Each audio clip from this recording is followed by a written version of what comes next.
And I describe an instance where I've had to adapt an agile framework to better suit the team's dynamics or indeed the project's requirements. It's really interesting that this one's come all the way back round to me. This is my question for Scrum Masters. So when people ask me, how do you interview them?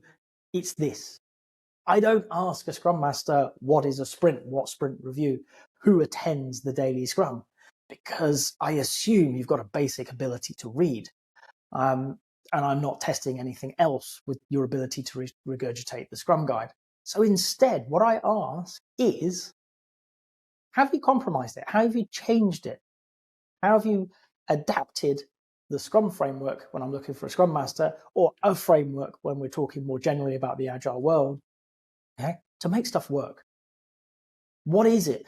And for me, this is a great interview question, and it's one that I freely offer to anybody. Which is part of the reason I find it quite funny. It's come all the way back around to me, because I'm not testing your book learning. What I want to know is that you've done it, because to answer this question coherently, intelligently, you have to have done it. You have to have compromised. I can't imagine anybody being good enough at making it up to get through this in a coherent way, talking to an experienced Agilist. So it's only fair, I'll be honest, that it comes back to me. How have I changed a framework? How have I played around the edges of Scrum? Let's say I'm a Scrum trainer, so it's fair that we ask me about Scrum. Okay. How have I compromised the Scrum framework to make it work with the team? Well, actually quite a few ways over the years. In fact, I think if you talk to any Scrum trainer and they were feeling truthful, they would probably say the same thing. Getting it working is really hard. And we very often do have to make adjustments, adaptations to fit the team, the organization, whatever the context is that's making it hard to do it out of the box. So as an example, one team, we were doing Scrum, and we recognized the volatility of our work was such that actually sprints were no longer doing us any good. Okay. We started off with 2-week sprints, and we could deliver software. I was still a coder at this time, and we delivered software. Bang, every 2 weeks, actually more frequently, but not that much more frequently. Certainly nowhere near today's standards. But every few days, we were delivering a product that the product owner could decide whether or not to release, in a 2-week sprint. So we reduced ourselves down to a 1-week sprint because we were like, we can do this. And we could. And it was great. But around the same time, because we had this agility, this responsive nature of our team, the organization's expectations shifted. They started asking us for changes in the middle of the week. We started on a Monday, we finished on a Friday. And I know for those of you who's been on my CSM, I say it's a bad idea. It is. Guess why I know it's a bad idea? But we started on a Monday, we finished on a Friday, and on a Tuesday, Wednesday, Thursday, somebody would say, this is more important. And it would be. And it happened frequently enough that actually we weren't delivering really ever what we said we would in that week. There would be significant chunks of it that we couldn't deliver because our focus needed to, for very legitimate business reasons, shift elsewhere. And Kanban as a framework got thrown out where we can go here. And we said, well, we kind of like this. We like the structure. It's comfortable. It's simple. So we dropped sprint planning. Right? What we recognized was, and this is the days before we talked about sprint goals, we are not going to be able to choose 5 days worth of work and deliver it. We're lucky if we can stay on the same thing from 8 a.m. till 5 p.m. Right? So instead, what we are going to do is just have that backlog ordered and an agreement, fairly loose agreement with the product owner that the next 4 things, they're fixed. So we had a backlog, we had a next column and 4 things sat in there. And we as a team would pull from the top of the next column, and every time we pull something, the product owner would turn it back into 4.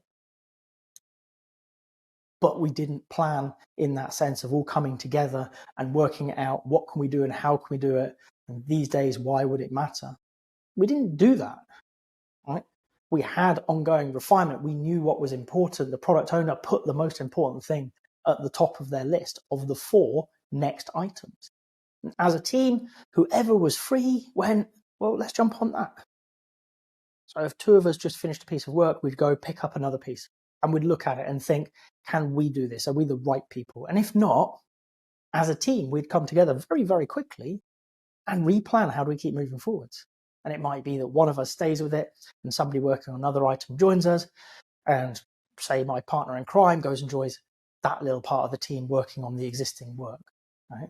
So we're dynamically reshuffling multiple times a day. And it was simply because we couldn't tell you a week from now what we were going to do.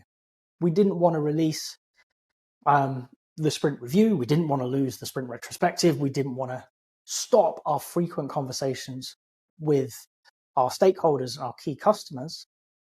But at the same time, we knew that planning and sprints wasn't going to work for us. So we adapted, we changed. We did what is commonly known today as Scrum Ban. And we found a way to make it work. And you will find in any team stories like this. Right?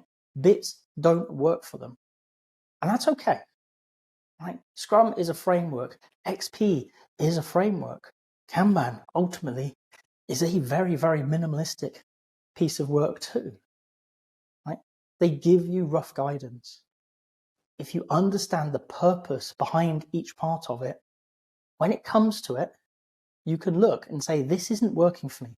This meeting, this tool, this idea isn't working for us today. But that's okay because we understand why it's here. And the purpose is the important bit. How do we solve the purpose in a way that will work better for us? We are never looking for best.